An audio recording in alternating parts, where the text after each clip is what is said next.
guys, thanks for joining us for this 7th episode in Season 5 of Good Questions with Cameron Dole. Special guests with us this episode include the Rhythm Tribe. That includes Mason, Brisa, and Thomas Guzman Sanchez. And we'll also visit with our good friend, singer, songwriter, and has a new album actually coming out this fall, along with the PBR in Vegas, Shane Minor, going to be joining us as well. Of course, if you would, please take the time to subscribe on whatever platform you're streaming on. Comment, especially on YouTube. Simply just say something like, listening. It helps us get noticed in the algorithm. You can also leave a rating on Apple or Google Podcasts, and of course, share with your friends. Now, you can also help monetarily if you'd like to subscribe to our Patreon page, join the YouTube community, or send a tip via Venmo or Cash App with links in show notes. Now, we always start off with a story, a headline story from around the world, or maybe an under the headline story, like many people might say that they've had a close call with death. Maybe a car accident, almost being hit by a car, a bad injury or illness, or eating a golden corral. But there's also this. In a new survey, 22% of people believe that it's likely that they've interacted with a serial killer in their life, or they will someday, and 8% say that it's very likely. Serial killers are people who kill multiple people over periods of time, like months and years. As opposed to mass murderers who kill a lot of people all at once, the US does have a lot of both types. Now, as of 2020, America had 3,613 documented serial killers throughout history, and England was a very distant second with 176. But there's been a huge decline of serial killers after they peaked in the 70s and 80s. So why are people so sure that they've crossed paths when one at some point? Now, maybe it's because of our obsession with true crime TV shows and podcasts. Now, in the same poll, 57% of people admitted to consuming true crime content. Around half of them say that it's something that they watch or listen to once a month or less. Now, 28% say that they're obsessed, that they enjoy true crime a few times a week, and 10% say it's a daily thing for them. So why are so many people crazy about it? 66% of people say that they like true crime because they have an interest in mysteries or like seeing cases being solved. Now, others have an interest in forensic science, psychology, and understanding criminals. And 8% of people say that they watch true crime to go to sleep. Huh? Ah, yeah. There's nothing more calming and sleep-inducing than watching Dahmer on Netflix. Excited to visit with the group Rhythm Tribe, a family group. Love the sound. Got a little of the Hispanic, a little of the rock, a little bit of everything in there. And I'm gonna let them kind of explain their sound and where that came from. Rhythm Tribe, and I'm also gonna let them introduce you because, well, at my elevated age, I'd mess it up real quick. What's going on, you guys? We are the band Rhythm Tribe. We are a Latin neo-soul fusion band. I'm the lead singer. My name is Brisa Guzman Sanchez. To my right is my brother Mason Guzman Sanchez, second vocalist and second guitar. Lead guitar over here, the one, the only, El Jefe Thomas Guzman Sanchez, our father, who art in heaven, hallowed be your name. Okay, so, but yeah, so this is the band. You know what I mean? What? I couldn't help myself. So when did you guys first start playing together? Was Dad, did Dad get it all started? Was he the one that noticed something special? Oh yeah, wow. I haven't talked about this in a long time. Yeah. But in 2017, that's when we started recording together. Mm-hmm. And then in 2016, which was my senior year of high school, is when we stared rehearsing, right? Right. Like the summer of 2016, because I was going to college. Yeah, because pretty much we were all, like, all of us were out of the house. By this time, I was in college, so I was home visiting. And I was about to go out to you. And I was sitting in my room playing guitar, and he kind of pokes his head and just like, you want to try starting a band? And I just The kind of most random question like ever. middle of the day, like random time, just what do you think about starting a band? It's like, okay. It's like sure. And then he just goes right next door to Brisa. You want to start a band? Like I can hear him asking him next door, and I was just all like, he's gonna come in and ask me next. I already know it. And yeah. But yeah, by this point we had met our percussionist Isao Garcia through an event at NAMM show that year, and that was our first iteration of the group. It was just the four of us. Yeah. And then I met Isao later. Yeah, like you guys had met him properly rehearsing everything. Yeah, he was like this cool bald dude with zebra rugs. It blew my mind. It blew my mind. I was all like, what? I'm like, this man freaking perfectly shaved, like everything was shiny. And then he brought in, he's clean, he's suave, and he really brought in like the zebra rugs, and I was like, I've never seen somebody come in with zebra rugs and skinny jeans before. And he had all those elements. He was fabulous. And is he from Zacatecas? He's from Zacatecas, Mexico. Fabulous. And a fabulous trumpet player, mind you. Also, these two fabulous trumpet players as well. To add on so, to it. a lot of musicians in this house. Mm-hmm. And then fast forward to, I believe, last year, where we ended up lucking out and meeting Karthik Suresh, our new bass player, and Louis Pereira, our new drummer, who are two masterful musicians. That makes us a solid 6 now. Yeah.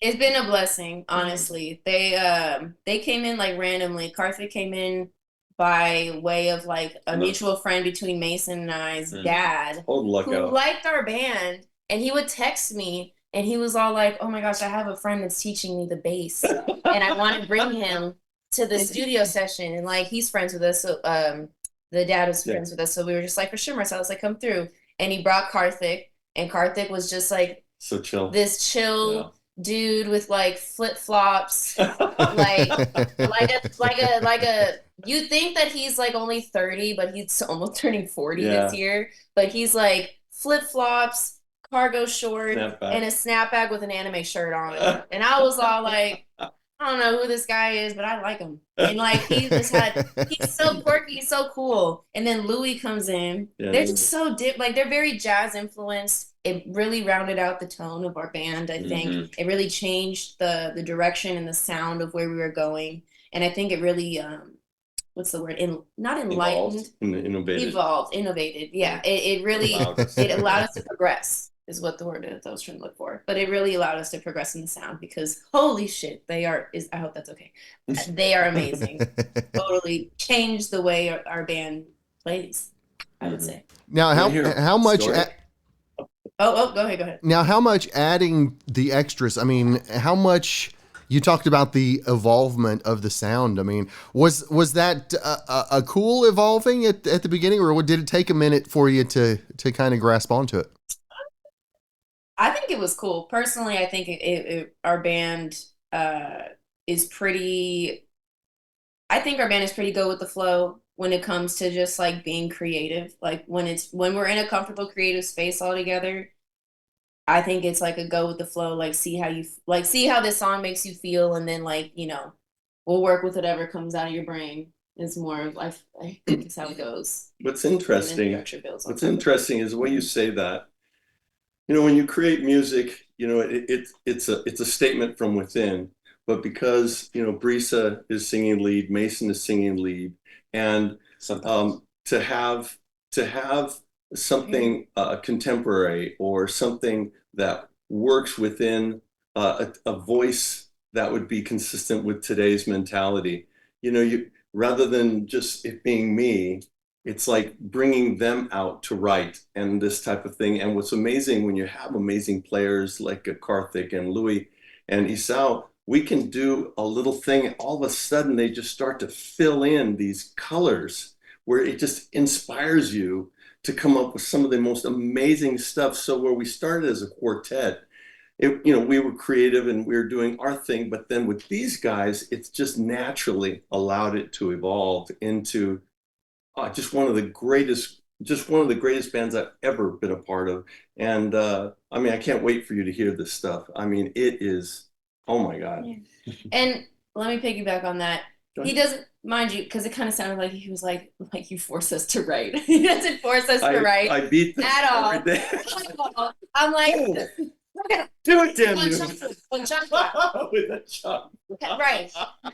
Mason does the save me, I'm being kidnapped. But no, I mean, I've corners. Like the way that these songs got written in the beginning were initially like me going to a park or something, like stressing out just from life, not from him or him, maybe from him a little bit, but like just journaling. And I'm big on journaling. I'm big on, writing about how I feel, because got a lot of emotions in here. And I would, like, my dad would be just to give you a scene of what the day looks like here, is that like my dad, when no one's looking and no one's like, just, you could be, getting some cereal, he'll just get a guitar out and just start like like it's just like guitar scales and songs, and I'm just all like, once he plays that, I mean, I'm gonna just sit there and do a little and then I'm gonna start singing. and then he's all like, oh, that's good, what is that? And I'm like, let me go get my diary, because that's what I was singing. And then I'll just like, we'll talk about what I wrote down, and then we'll modify the words from there. Right. And the same goes for Mason. He journals. We have our moments of, seriousness. And then we present it to the band and to Dad, because he's a fabulous lyricist, and then we embellish on it. Right. And so you have this amazing creative thing that happens now between the six of us. Mm-hmm. That's just something, I'm telling you, I'd put it up against any band in the world. Yeah. Bro, it's so weird. I love it. Oh, your mic is off. Yeah, my mic was off. And Dad, how much pride do you take whenever you have the opportunity to sit down with the kiddos and put together some music? I mean, how proud are you of what you guys have put together?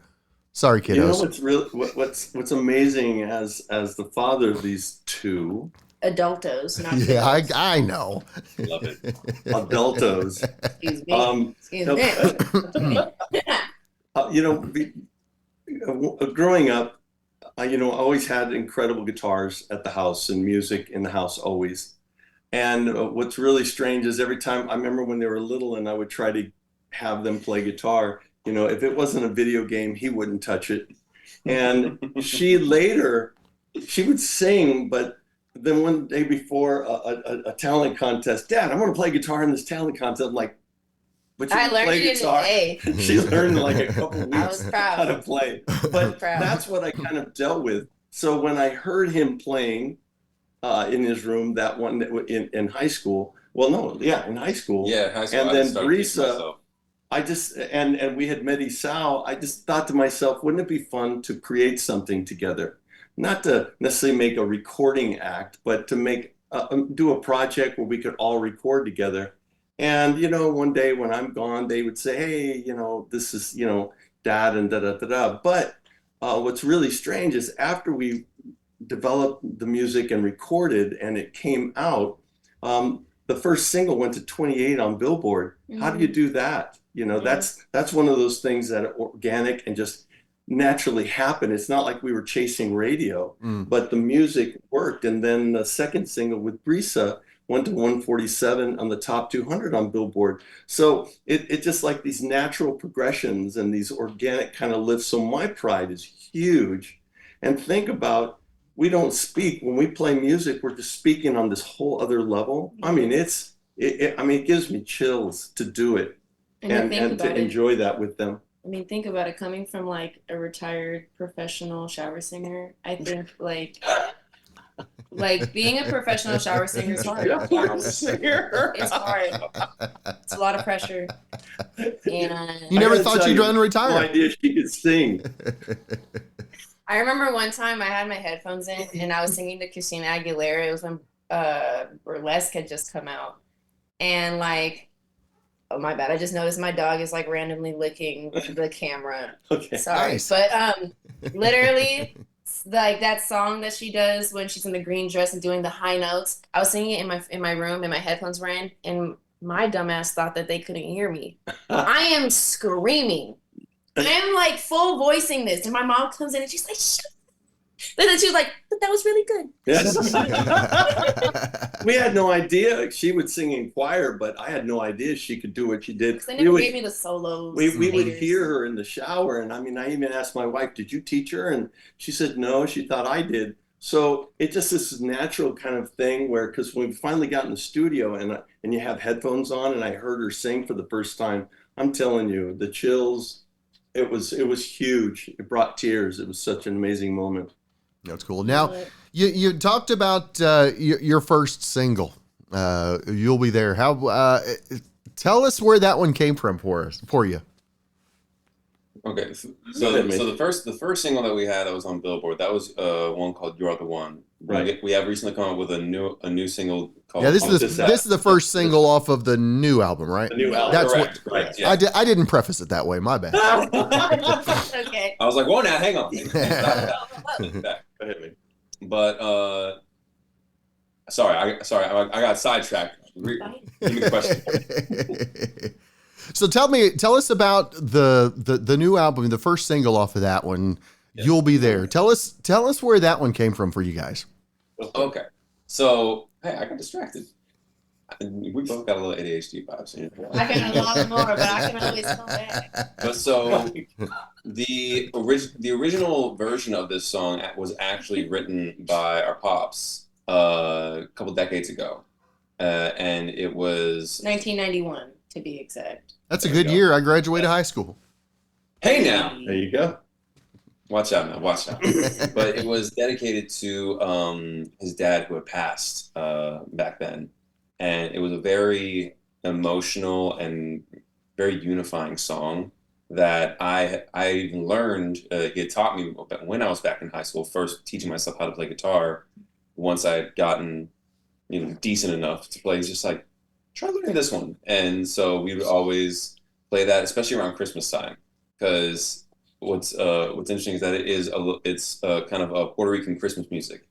The song is an aguinaldo. They call it, aguinaldo is a traditional Puerto Rican Christmas music, which is really interesting because it feels so good. And so they're usually in Spanish. So this is the first time it was written in English. Yeah. And the song, it was translated by our lovely Isao because we could not do that on our own. We took the second half and we took the second half of the song made it into Spanish and created like a Spanish second half version. And I think it was like a cherry on top for the song. It was exactly where it needed to go. It has such a Latin bass, and the original song was actually a lot faster than what you're going to be hearing now. And I think it's stripped down and embellished more in the way that like it's less.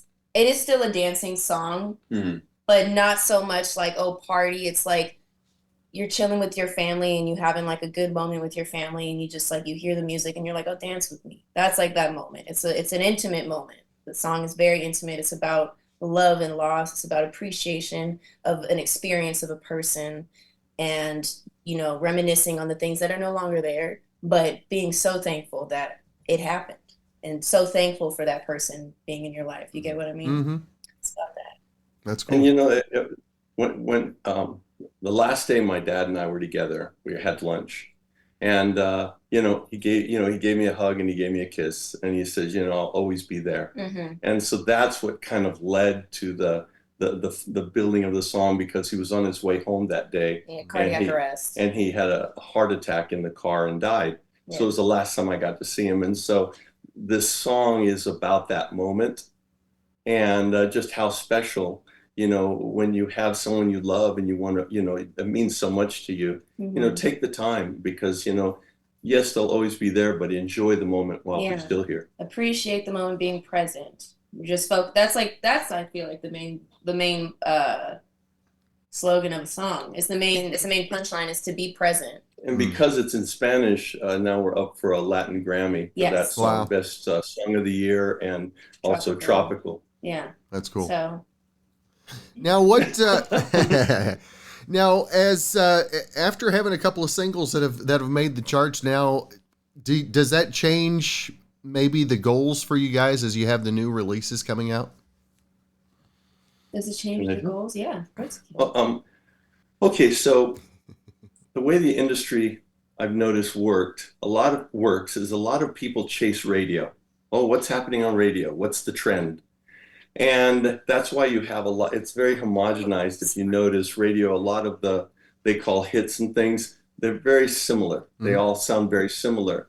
And so in our case, because our whole thing we don't care about radio in that regard. We care about what we're creating and staying within, in a sense, do we like it? And if we like it, okay, that's the point. And so if radio can grab it and it can, some that can work on radio, then that's the blessing. But we don't chase radio in that regard. So the fact that some of the songs have been able to work on radio, and we're hoping that this one will grab also, along with the we have another single following it.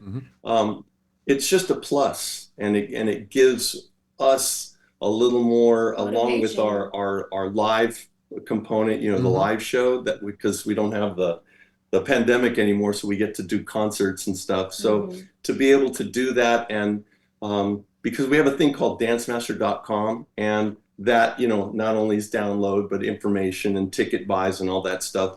And with having that lets people know where we're at. And so the key here is we just have to stay true to ourselves, I believe, for that to work. Yeah, I think the goal is to just be proud of what we're doing and to enjoy ourselves, and to not become one of those bands that like hate each other, or like like being one of those groups that's like feels like, stop it, I can see you. Being one of those groups that just feel like it's a job. I don't ever want, like, personally, I don't ever want this to feel like a job, because like that would suck. Like that's nothing being a job is fun. That's right. You want to be passionate. Like, we want to continue the passion, and we just hope that people enjoy it as much as we do. And like, you know, I mean, personally, I'm trying to show the world.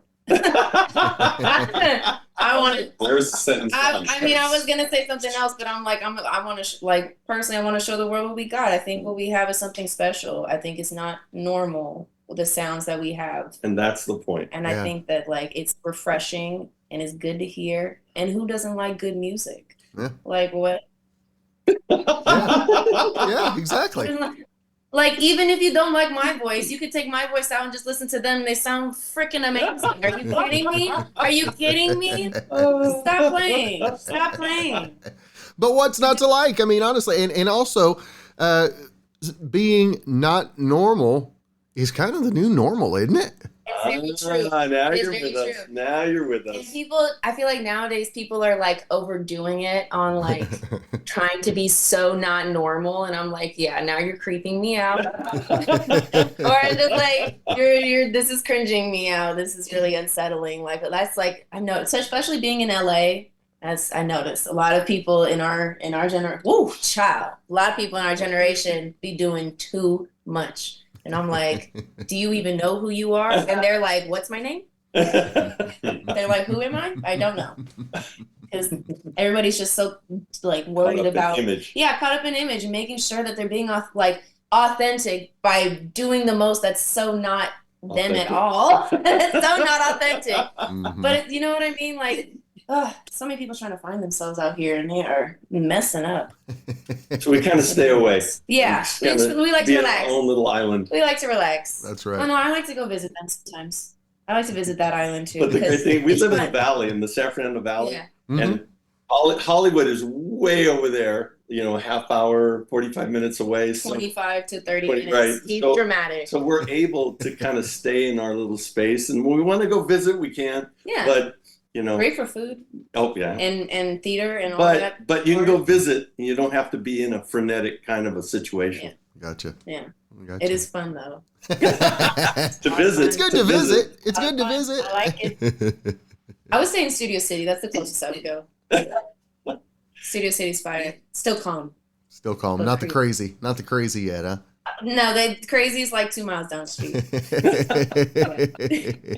It's Well- calm but creative. I like that area. That's funny. Now, guys, the band Rhythm Tribe got the new album available. I do have my mic turned on. I was Okay, so Next Level's available. okay. Yeah, our last, Our yeah. last, that was our last album that we released Right. last year. So so much. yeah, right. We have first two Is this albums. one coming The out first late this year? album available, but the new one Mhm. won't be released as an Till album the end of the year. until November, Or Gotcha. No, September, or November, December. December You said December. for Christmas. It's Oh, December. okay. So what we're doing is releasing singles throughout the year. Mhm. And so this is the first single from that new album. And that's what's so exciting. And then we're doing LA concert series Yeah. in support of all of these releases. Yeah. Nice. So far, right now, we have in November, Right. November 15th. we're performing at the Whiskey A Go Go. Whiskey Nice. Go-Go, Hall of Fame, And Rock and Roll Hall of Fame Yeah. Club. great venue. It's going to be amazing. And those tickets are on sale on our website, Dancemaster.com. on dancemaster.com. All right. And then more concert days sooner, obviously. Right. That will be released throughout the next few months. But if people are interested, all they have to go to dancemaster.com and all the information Yeah. will be there. And we really would appreciate to hear from them, either Instagram, Yeah, Instagram at Rhythm Tribe Official. TikTok, Oh, that's right. We have a TikTok. I and forgot. then also Facebook. Yeah. And we have all those bits. And then if anybody wants to listen to our music on YouTube, we're at VRL Music. It's VRLMUZIC, and those are where all our music videos So are. Rhythm Tribe. And we on YouTube. Yeah, you can just look up Rhythm Tribe. You can look up Rhythm Tribe too on It's a YouTube. lot easier. That's true. Duh. A lot of singles from the past two albums are there. Yeah. And because we're just finishing up a new video for You'll Be There. Yay. And so it's kind of exciting time. That's cool. Good thing. That's cool. Well, it's exciting times for you guys. I appreciate you guys What are taking. you doing? Dang, he's showing me the guitar. There we He's showing go. me the tat. Put it up, put it up, I'm like, put it up, camera's put it up up, here, put it bro. up. The tattoo. Oh yeah. Do you there we see go. how not smart you guys Nice. I'm like, sir, can we help you? Mine says third. His says fourth. My dad was second, and my grandfather was number one. And Number one. because we have over 100-year musical legacy as Wow. players in our family. Wow. That's awesome. That is awesome. Weird, right? No, it's new normal. Those tattoos. 'Cause I'm cooler than them. For now, I'm she not, said. I'm not. For now, she said. You're still in your young 20s. You got time to. You got Oh, no, time I'm for life to blasted. bring you don't down. see a lot on me right now, but my back is blasted. My spine is Show 'em blasted. the hip. No. I got tattoos. Okay. I got like 14 tattoos. There will be more added, but I'm not getting that because I do not play the guitar. I play the golden pipes. You feel me? So you're gonna have it tatted there? Is that what you're telling me? You're gonna have just a. Exactly. I'm just A gonna vocal get cord? like a The microphone. I'll get a microphone right here right now. Just get a golden pipe. Golden pipe. I'll get 2 golden, Golden pipes. pipes. I like that. Get I like gnarly, that. man. I like that. That's the best one right there. I like that one. Well, Definitely. now again, remind our viewers, our listeners, of the social media handles. Oh, okay. So on Instagram, it is Rhythm Tribe Official, all Mhm. one word, right? Mhm. Period. On YouTube, it is just type in Rhythm Tribe, but our account is VRL Music with a Z because we're spicy. And then on Facebook, we are at Rhythm Tribe. Yep. Is it just Rhythm Tribe? Yeah. Facebook, and then And then TikTok. TikTok, same thing. Same Rhythm thing. Tribe, Tribe. or it might be Rhythm.Tribe. I think it's rhythm. It's Rhythm Tribe. And those are all of our socials too. Well, guys, you will have a new follower on all those socials as well. I'll hit Thank you you. up on a And follow you'll here have real 3 quick. new followers on New Artists. Sweet. I'll trade 1 for 3 any day. Period. Period. I don't see why you wouldn't. What state are you in? Oklahoma. Oh, period. Oh my. I love that. It was beautiful. It always Yeah, I makes know. everybody sing. Everybody always wants to sing the song whenever they hear that, right? It's the hook. I know. It's the hook. I knew he was going to do that. Once you said that, I'm like, How are you guys with tornadoes? We see them. Yeah. Yeah, the storms. he should ask Yeah, us, how are you with earthquakes? yeah. Oh, We feel them. We feel. yeah, right. Dios mío. Well, guys, again, it has been great to catch up with you today. Continued success, and hopefully, we'll catch up again before the album drops. Absolutely. You already know it. More than happy So, to. but from Oklahoma, are you ever coming to plan? Are you planning to visit LA? Hopefully. I would love to. It's been a long time. You got some tickets waiting for you. Yeah, you Wherever gotta come wanna out. be for the concert. We'll have dinner. I can do that. We'll make plans. Right. I Sorry. love it. I love it. It's all right. Styling in. Yeah. There you go. Well, Rhythm Tribe, again, thank you guys so much for today, and we'll catch up again real soon. Thank you. All Have right. a great one. All right, everybody. Bye-bye. Appreciate it. Well, everyone knows that they should cut back on sugar a bit, and everyone plans to start doing that. Tomorrow or the next day, or maybe after the summer and the holidays. Well, the American Heart Association recommends a limit of 9 added teaspoons of sugar for men and just 6 for women, and everyone is blowing past that.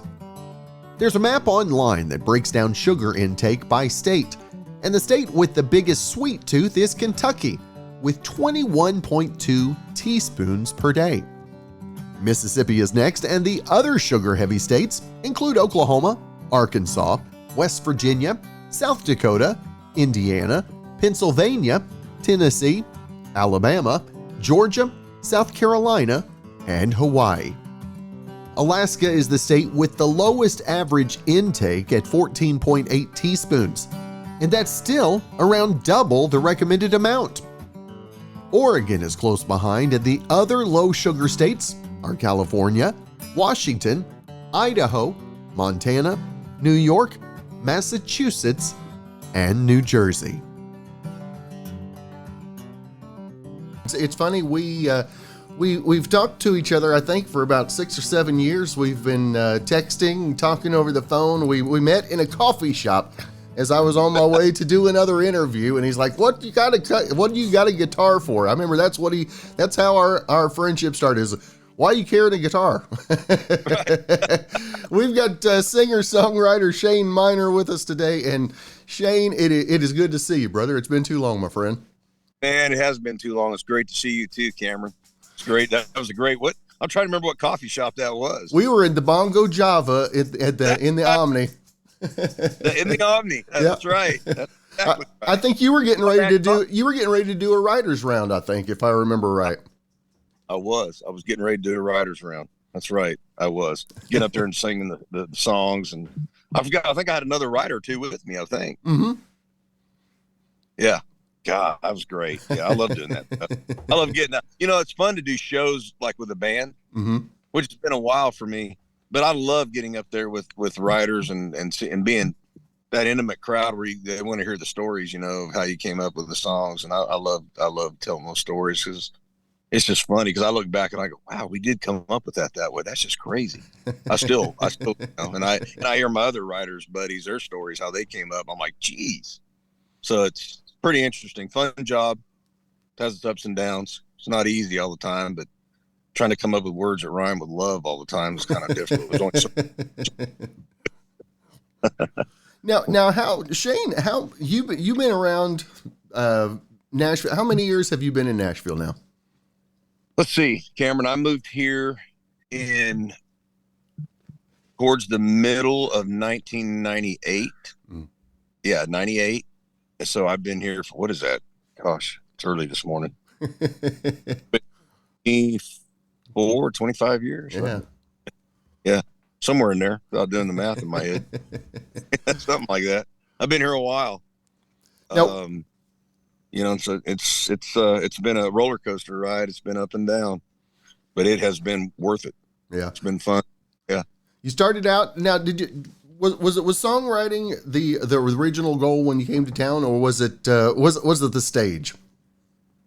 Man, that's a good question. I always loved singing. I never, I guess when you're a young man, you always have dreams, and young boys and girls have dreams of being famous. I might have had a touch of that for 5 minutes, but by the time I hit Nashville, I don't know. It wasn't my goal to be famous. I love to sing. I love to get out and be with the people. Mm-hmm. I like people. So, and I like hearing stories, and I think I love to be out there, but I also loved songwriting. It was kind of a foot on both sides of the fence, you know. I could go either way, and it songwriting way for me, and I'm thankful for it. I don't. If it would have went the other way, I'd be thankful for it too. But I really have no complaints. I've been very fortunate. You know, it hasn't been easy, but I'm fortunate. Now, how much has the songwriting game changed? And I mean, it seems like it seems like used to you'd see songwriting duos or stuff like that, and it seems like now whenever you see a track, it seems like the list just goes on and on. How has the songwrite changed over the years? Well, there's been songwriting for us in Nashville changed when I first got here. You know, the songwriters that paved the way for us, you know, the old school guys that I say old school, I say it lightly because those guys can still write songs. Those guys are still legit, still credible. And I'm a fan of those guys. Those guys would get in a room with themselves and another writer, just a guitar and a handheld tape recorder and binder paper, you know, and write out the lyrics and record it on a handheld device, you know, just a tape recorder. And they went around with cassettes, and it was just original. It was just natural grassroots form of writing, you know. It was that old school style. What, you know, more meat on the bones and stuff like that, and different subject matters and real life. It was real life. And I'm not saying today's not. Now you go in there and there's, you know, you might write, it's very camped up. It's like an artist has their friends, and that's who they write with. So it's getting real campy, like outside songs. Like if you and I went and wrote a song, it's harder for us to get that song cut because we may not be in the loop of that artist, which I understand that. I get that the artist is loyal to his friends, and I appreciate loyalty. So I'm not knocking on it. It just makes it harder as songwriters. So we just have to put our heads down and try to write something better or different than what they would write that might be them. Makes our job a little harder. It gets tougher, you know, and that was the only thing. Songs got cut back then by the quality of the song. It didn't matter who was the writer. They rarely asked who the writer was, maybe in some occasions, but rare. It was rare. You know, there wasn't 6 writers on a song, and there weren't really track guys. There's some good track guys out there that are songwriters. They really are. But there's track guys out there that are not songwriters, that are just engineers. So it's different. It's you know, and I think the quality of song goes down, in my opinion, and a lot of others that I hear too. It's like I hear it all the time. The song quality's gone down. So if your listeners, sorry, I'm dipping. If your listeners are out there, and I'm sure you've heard it, what happened to country music, right? Yeah. I've heard it all. If I go somewhere out of town, oh, you're from Nashville? What the heck's going on with country music? It's not country anymore. I hear it all. I'm just telling you what I hear. Yeah. That's part of it. Your song quality, progression of music, which I understand progression, but you can only go so far, you know. Well, it's not country, so you know, I just love country music, and a lot of people do. I mean, a good example is my kids. My kids' high school rodeo. I got a lot of high school kids around me that rodeo, and they listen to today's country, and I'm not knocking those guys. I know most of those guys. I love most of those guys. Those are great guys and great artists in their own respect. So I'll hear my daughters talking with their friends, and they'll be listening to today's country.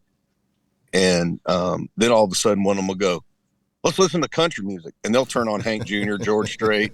So it's, you know, or 90s, they know the difference. Like wait, so you were just listening to country? Yeah, but let's listen to country music. Mm-hmm. And they'll go, I've heard them say that. I've heard them say it at tailgate parties at high school rodeos.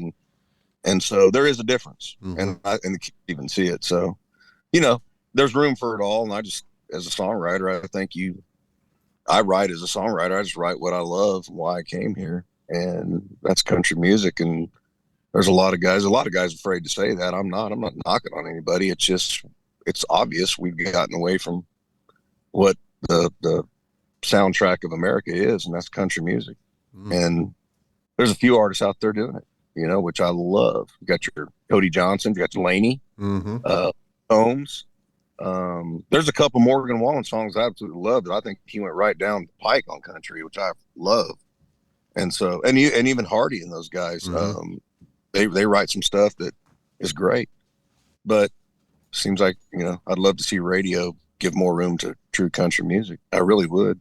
I'm not, like I say, I'm not knocking anybody. It's just, I see it and hear all the the opinion from the list. But it teaches them. But yeah, I hope I answered your question. Songwriting's different in that aspect because a lot of guys came here to write country music, and you don't really get to. And it's with, you and I can write a song, and if it gets cut, there's 5 other people. There's 3 other people on it. We're like, well, you and I wrote the song, and now there's 5 writers. So it's like somebody adds a piece here and there, and that's not good, right?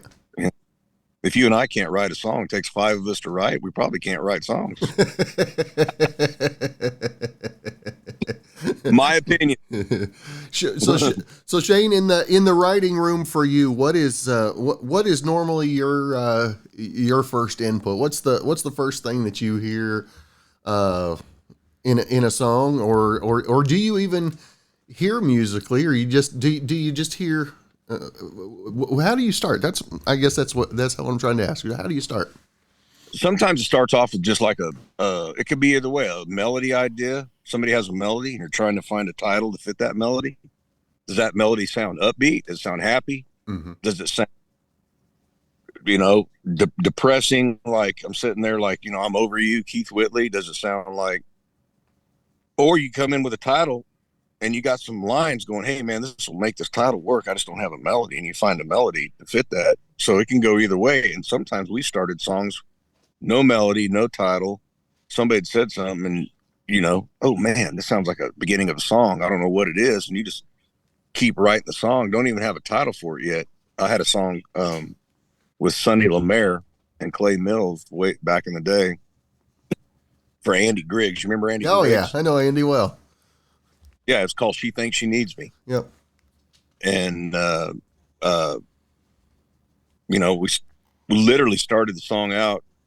We didn't have the title, if I remember right. We didn't have She Thinks She Needs Me. We had something else, and it just wasn't good enough. But I remember the first verse fell out, She thinks I walk on water. She thinks I hung the moon. She tells me every morning they just don't make men like you. And where's this going? We just kept writing it. We got to the whole chorus and we're like, what is it saying? And one of us said, well, it sounded like, why she thinks she really needs me. I'm the one that really needs her. And we don't, why don't we just say that? She thinks she needs me. And that's how we came up with that at the very last. We didn't have a hook. So you just never know going into it. There are no rules. There's no structure. Songs can take you where they want to go sometimes. And you're just tagging along. You're hitched on the trailer. Go. So it's a lot of fun. It can be a lot of hair pulling out, and a lot of racking your brain. Do we get writer's slump? Yeah. Do we sit in the corner and go, crap, I wrote that wrong. Let's go revisit it, or what do I say next? I don't know. We usually call it a day so we don't ruin it. Mm-hmm. Yeah, it'll come or just listen to us talk. People talk and I'll hear stories and somebody might say a line, like I hear stories. Mm-hmm. What I just said, it's like, wow, that could be a song. I hear stories. I hear time about this and that. And I'm hearing stories about me and you, or I'm hearing stories about this, or it could be something that it's a total lie about the guy, but town talks a lot and I hear stories, it could be rumor song. You know what I mean? Yeah. You could any phrase into a song. Mm-hmm. Now, So Shane, one of the things I've noticed it's funny when I first started talking to songwriters, you listen to a couple of their songs and you can kind of hear that songwriter in the songs. And I think the first songwriter that I really became friends with that I could say that about was Bridget Tatum, because when you hear the song "She's Country," that's Bridget Tatum talking. I mean, that's just Bridget Tatum talking, and I equate that one to how I hear songwriters on a personal side. Who are maybe some of the first songwriters that kind of opened your eyes, that whenever you hear the music you could hear that songwriter? Yeah. Who were those for you? Two guys, Dean Dillon and Bob McDill. Yep. As a kid, I could hear songs come on the radio, and I'd go, "Well, that's a Dean Dillon song." Of course, I was the weird kid because I was listening to the song who the songwriters were. I'd get those records and look, at the bottom and in little parentheses, it would say the songwriters. Mm-hmm. As soon as a record would come out or the CD, I'd look on there and, yep, it was Dean Dillon. Yep, Bob McDill. I could pick them out. Their lingo that they used, or maybe that major seventh chord that Dean liked to use. I could hear it.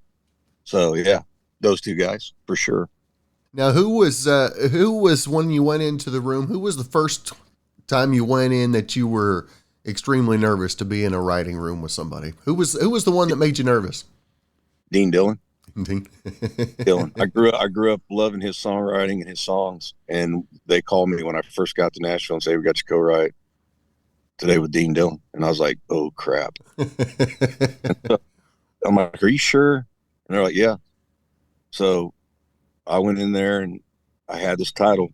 I worked on a little bit. I had this title, and I wanted to impress him. I'll never forget.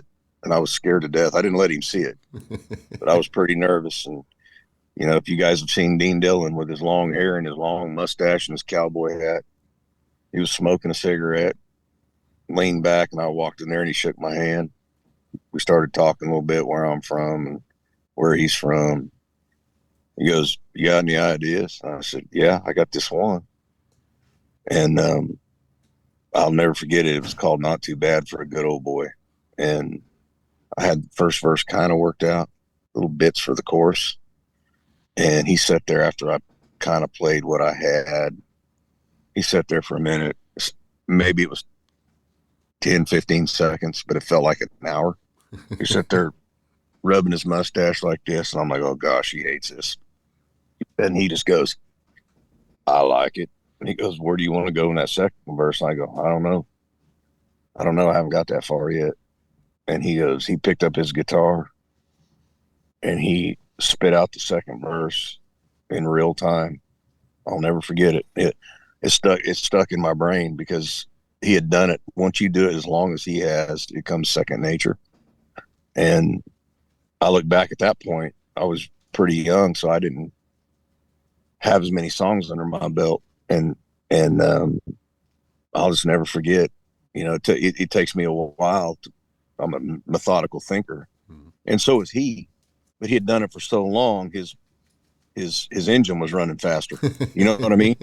And that was the first glimpse into who Dean really was, and as a writer, an incredible writer. And he had heard this song, he had heard bits and pieces of this young guy working on this, and that second verse he spit out like he'd been working on the song with me for a week. Or whatever, or how many days I worked on it, trying to impress him. And the second verse he came up with in real time, he picked up that guitar and it was let me see what it went. I can remember it. The oil pan leaks on my old Chevy, but it gets me where I want to go. The tape player quit, but I can still get country on my radio. I just bought the wife a brand new used car. When I drove her home, she jumped for joy.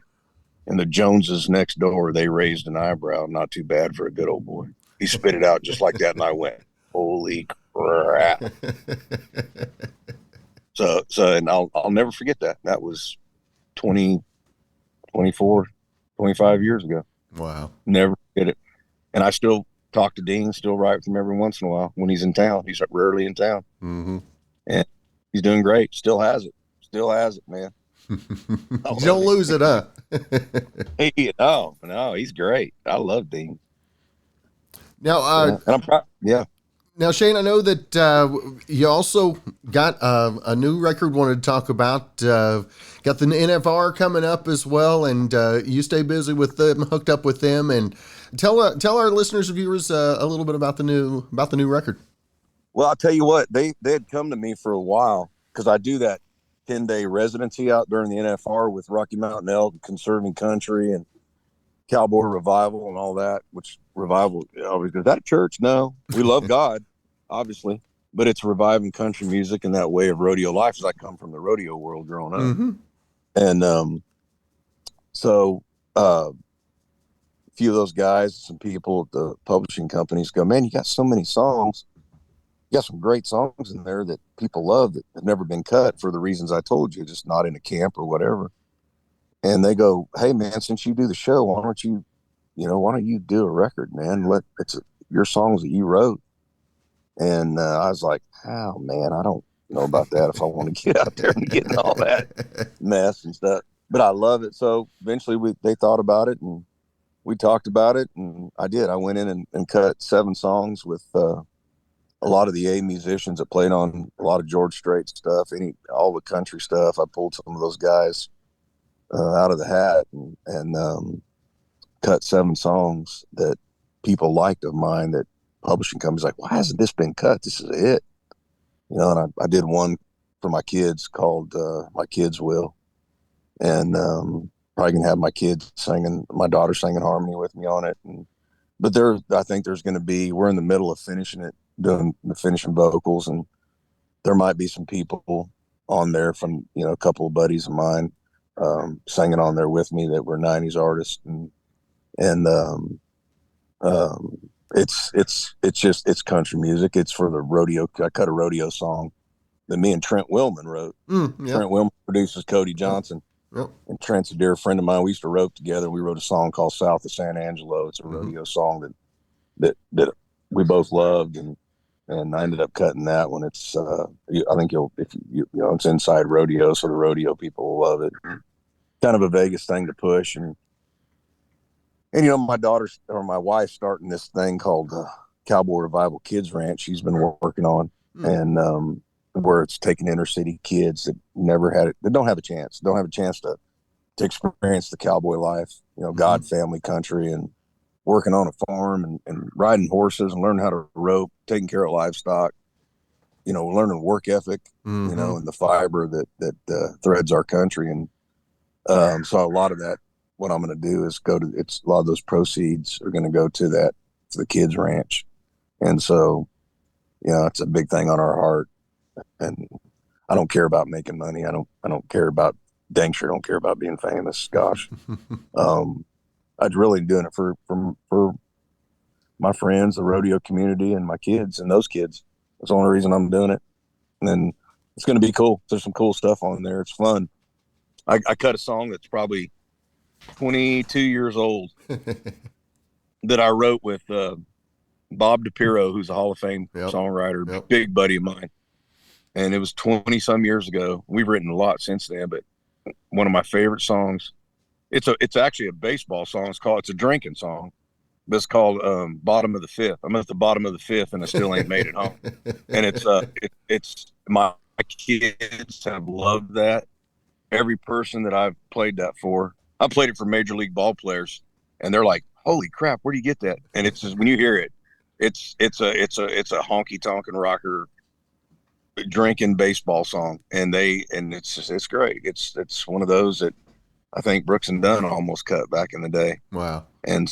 But it never got cut, but it was on hold for everybody, but I just went ahead and cut it. And the band, when I cut that song, they jumped up and they go, never heard it, but that is a freaking smash. And I'm like, just never found its spot. But you'll love it. There's some ones I wrote in there called Amigos. I wrote with Casey Beathard, which is a great song. It's about friends back home. We may get far from home, but we don't forget who we are. There's a bunch of Who Lit the Neon Light. I'll send you this stuff before it comes out. But yeah, when I get it out out there, I hope people, go stream that stuff because it's going for a good cause. And like I say, I don't care about the money or being famous. I really don't. I don't have time. So it's and I'm not.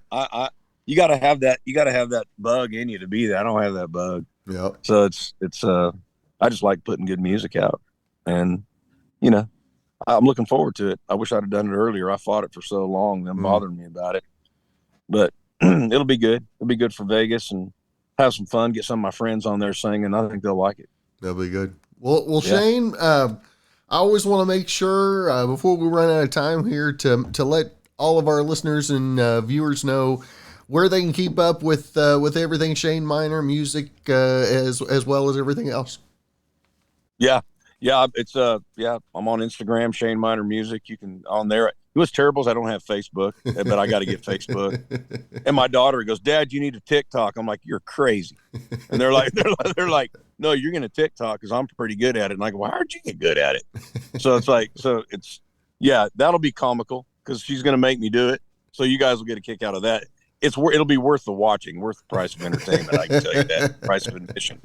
So, but yeah, that, and then when the song will come, the record will come out probably August or September, fall before Vegas. Mm-hmm. So yeah, be looking for that. It'll enter my name on Spotify, and I'm just kind of all over the place, as far as all over the place as far as the music goes, and working on that and writing and still working on records. And there's other songs, that we're going to put out too, that I've gotten and I've written with other people. It's just going to be, great. I'm enjoying the process and still writing for other people. That's cool. That's cool. You've been there, been there 25 years and still excited. There's something to be said about that, brother. Oh, I love it. Hey, Cameron, when I wake up and I'm not excited about it anymore, I'm done. I'm done. I'm going to go. That's it. I got nothing else to say. I did it. There you go. So yeah. Go spend time with my wife and kids. There you That's go. it. You've earned it. I've earned it. Well, hopefully. I'll tell you what, I've been blessed way more than I deserve, and I'm thankful for it. I really am. So, and I consider you a friend and a mentor. And like I said, you talked me down off of the ledge a couple of different times over the years, my friend. And I know a lot of others that have nothing but high words to speak of you. So much love to you, Shane. And likewise with you, because let me tell you something. You ain't the only ones had your toes on the ledge. I've had them on there. Everybody listening to you's had their toes on the ledge. That's natural. That's life. Life's tough sometimes, but it's beautiful. Yeah. And all the mistakes and the ups and downs, I'll take them all, man. I'll take the roller coaster ride. If everything was great all the time, yeah, it'd be awesome. But after a while, the norm would get boring. You know what I mean? That's right. So we take it with stride. But you've done great for yourself, and you're great at what you do. Well, thank you. Keep doing it. I believe in you. Keep doing it, man. I appreciate that, Shane. You bet. Well, brother, it is always great to visit with you. Let's not make it so long before we catch up again, son. Please, anytime. You call me anytime. All right. We can meet up. Well, again, check him out on his Instagram, TikTok upcoming, and Facebook as well. Shane Miner Music on Instagram. Always good to see you, my friend. Good to see you too, Cameron, as always. Again, thanks to our special guests, the Rhythm Tribe, Mason, Brisa, and Thomas, and of course our good friend Shane Miner for joining us on the podcast today. Of course, I would be remiss if we didn't finish up with a stupid criminal file. And maybe I'm cynical, but it's probably never a good thing if you walk outside your home and a stranger runs up to give you a hug. Earlier this month, a man in California was outside when a vehicle parked in front. A woman jumped out, ran up to him, and hugged him.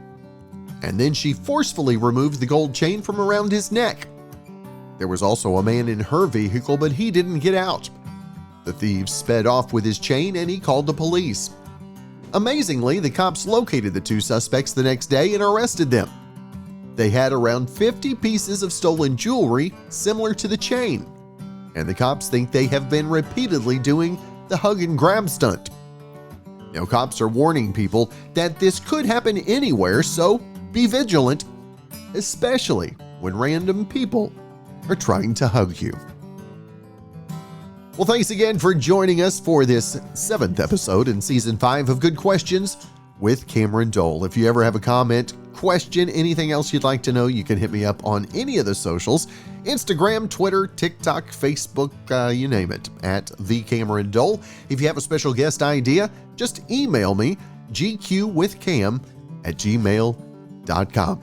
You can also help monetarily subscribing to our Patreon. You can send a tip via Venmo or Cash App, and I'll make sure and provide the link in show notes. Gonna leave you with our good friend Brandon Allen playing us out. Check him out on all the music streaming platforms. And as always, look forward to talking to you again soon, my friend.